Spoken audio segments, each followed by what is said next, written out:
Глава Коми прибыл с рабочим визитом в Чеченскую республику. В международном аэропорту Грозного имени Ахмата Хаджи Кадырова Владимира Уйба встретили зампредседателя правительства Чеченской республики Ильхан Сулейманов и министра регионального МВД Руслан Алханов. О целях визита глава Коми рассказал в видеообращении.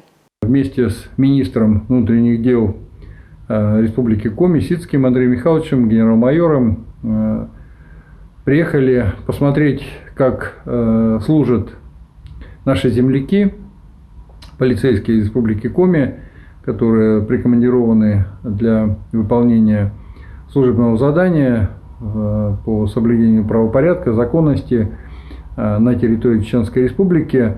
Здесь проходит служебную командировку 70 наших земляков, 70 полицейских. Это сводный полицейский отряд практически из всех наших муниципалитетов республики. Ребята служат очень достойно, о них очень хорошие отзывы.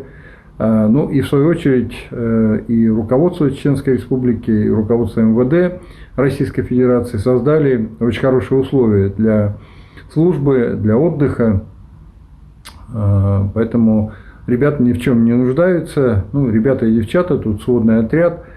Сегодня поздравили в преддверии 77-й годовщины нашей священной победы в Великой Отечественной войне 41-45 годов. Ну и, конечно, почтили минутой молчания в память всех погибших.